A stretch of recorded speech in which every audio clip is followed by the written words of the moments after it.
নমস্কার বন্ধুরা, আমি শিকারি প্রসাদ চলে এসেছি আপনাদের কাছে নতুন আর একটা ভিডিও নিয়ে। তো আজকের আমার এই ভিডিওতে কথা হবে যে সকল বন্ধুরা আমার ভিডিওতে কমেন্ট করেছো তাদেরই কমেন্টের উত্তর আজকে আমি এই ভিডিওতে দেবো। কেননা বন্ধুরা, কমেন্ট বক্সে সব উত্তর দেওয়া সম্ভব হয় না, আর ওতে ভালোভাবে বোঝানোও যায় না। তো আমি চিন্তা ভাবনা করলাম যে ডাইরেক্টলি সামনাসামনি উত্তরগুলো আপনাদেরকে জানিয়ে দিই, তাতে আপনাদের উপকার হবে। তো তাই এই সম্বন্ধেই আপনাদের কমেন্ট নিয়েই এই ভিডিওটা বানানো। তো ভিডিওটা দেখতে থাকো। আর যে সকল নতুন দর্শক আজকের আমার ভিডিওটা দেখছো তারাও কমেন্ট করতে পারো কিছু জানার থাকলে। তো আজকের ভিডিওটা আমি শুরু করছি। এখানে কই মাছের টোপে এক ভাই কমেন্ট করেছে যে শুকো চিংড়িটা কি দাদা। যে ভাই কমেন্ট করেছো যে শুকো চিংড়িটা কি দাদা, শুকো চিংড়িটা হচ্ছে চিংড়ি মাছকে শুকনো করা। আর এই শুকো চিংড়ির বিশাল কাজ। এটা আপনারা যে কোনো মশলা দোকানেতে পেয়ে যাবেন। যারা তো এই শুকো চিংড়ি দিয়ে মাছ ধরেন তারা তো জানেন এই শুকো চিংড়ির কী কাজ। যারা জানেন না তাদেরকে আমি বলে দিচ্ছি, এই শুকো চিংড়ির বিশাল কাজ। এই শুকো চিংড়ির সাথে কেঁচো একসাথে মিশিয়ে আপনারা একদিন পচাবেন, পচিয়ে খাল বিল যেখানেই ফেলবেন মাছ এসে ভর্তি হয়ে যাবে। আর আপনারা টোপ হিসেবে ব্যবহার করবেন ছটকানে কেঁচো আর পিঁপড়ার ডিম, এই দুটোকে টোপ হিসেবে ব্যবহার করবেন। আপনারা এতে প্রচুর পরিমাণে মাছ ধরতে পারবেন। কই, শিং, শোল মাছ ধরতে কী টোপ ও কী মশলা ব্যবহার করবেন দেখে নিন। এই ভিডিওতে এক বন্ধু কমেন্ট করেছেন, বলছে যে বাবু বলছি যে পিঁপড়ার ডিম আর পাউরুটি মিক্সড করে দিলে হবে কি জানাবেন।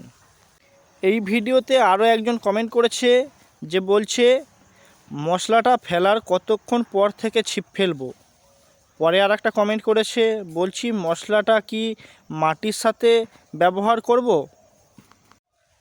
পিঁপড়ার ডিমের সাথে পাউরুটি মিক্সড করে দিলে রুই, মৃগেল, কালবাউস এই সব ধরনের মাছগুলো কিন্তু খুব ভালো হবে। কিন্তু এই কই, শিং, মাগুর এই সব ধরনের মাছগুলো ধরার জন্য আপনারা কিন্তু শুধু পিঁপড়ার ডিমটা ব্যবহার করলেই সবথেকে ভালো হয়। কেননা আপনারা যদি পাউরুটির সাথে পিঁপড়ার ডিম মিশিয়ে দেন তাহলে কই মাছ হয়তো হবে টুকটাক, কিন্তু আপনারা যদি শুধু পিঁপড়ার ডিম ব্যবহার করেন তাহলে কিন্তু প্রচুর পরিমাণে কই মাছ খাবে। আর শিং মাগুর ধরার জন্য আমি একটু আগেই বলেছি যে ছটকানে কেঁচোটা ব্যবহার করবেন। পরের দর্শক কমেন্ট করেছে যে মশলাটা মারার কতক্ষণ পর থেকে ছিপ ফেলবো। আর একটা কমেন্ট করেছে যে মশলাটা কি মাটির সাথে মিশিয়ে ব্যবহার করব। তো যারা আমার চ্যানেলে আজকে নতুন দর্শক তারা নিশ্চয়ই ভাবছো যে মশলাটা কি। মশলাটা হচ্ছে শুকো চিংড়ির গুঁড়ো আর কেঁচো, এই দুটোকে একসাথে পচানো আছে 1 দিন থেকে 2 দিন। এই মশলাটার কথাই জিজ্ঞাসা করেছে। আর এই যে মশলাটা আপনারা যারা নতুন দর্শক তারা শুনে নিন, এটা 1 দিন থেকে 2 দিন পচাবেন। পচিয়ে এই মশলাটাকে আপনারা মাটির সাথেও ব্যবহার করতে পারেন, মিশিয়ে মানে যেখানে ফেলবেন সেখানে হিট করতে পারেন। অথবা গুঁড়ো খোল, সর্ষে গুঁড়ো খোল যেটা পাওয়া যায় দোকান থেকে কিনতে, সারখোল দোকানে পেয়ে যাবেন, যে সর্ষে খোল গুঁড়ো, এই খোলটা কিনে নেবেন। এটা সামান্য করে ভেজে নেবেন। সামান্য করে ভেজে নেওয়ার পরে এতে নারকেল পচা কিছুটা পরিমাণ মাখাবেন। আর এই যে শুকো চিংড়ির গুঁড়ো আর কেঁচো যেটা পচিয়ে রেখেছিলেন এটা একসাথে মাখিয়ে যেখানে ফেলবেন সেখানে হিট করতে পারেন। আর মাটির সাথে মিশিয়ে ফেললে কি করবেন, মাটি, নারকেল পচা আর এই যে মশলাটা বানিয়েছেন এইটা একসাথে মিশিয়ে যেখানে ফেলবেন সেখানে হিট করবেন। এতে আপনাদের চারে প্রচুর পরিমাণে মাছ চলে আসবে। আর ওই টোপ হিসেবে ব্যবহার করবেন পিঁপড়ার ডিম আর কেঁচো। আপনাদের এই জিওল মাছ ধরনের যে কোনো ধরনের মাছ সবই খাবে, যেমন শিং মাছ, শোল মাছ, ল্যাঠা মাছ, কই মাছ, মাগুর মাছ, এই সব ধরনের মাছ এই টোপে প্রচুর পরিমাণে খাবে, অসুবিধা নেই। নদী ও পুকুর থেকে রুই, মৃগেল মাছ ধরুন, এই ভিডিওতে কমেন্ট করেছে এক দাদা। দাদার নাম হচ্ছে দীপক সর্দার। বলছেন যে দাদা তোমার কই মাছের টোপটা খুব ভালো কাজে লেগেছে।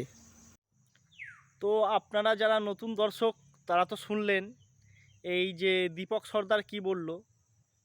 এই বন্ধু আগে আমার কই মাছের টোপের ভিডিও দেখেছিল, দেখে টোপ ব্যবহার করেছে, খুব উপকার পেয়েছে, পেয়ে আমাকে এই রুই মাছের ভিডিওতে এসে কমেন্ট করেছে কই মাছের টোপের বিষয়ে।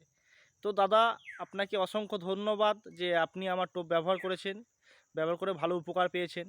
তো আমি কোনো ফেক জিনিস দেখাই না বা ভুলভাল জিনিস বলি না, আমি যেটাই দেখাই সেটা একদম খাঁটি জিনিস।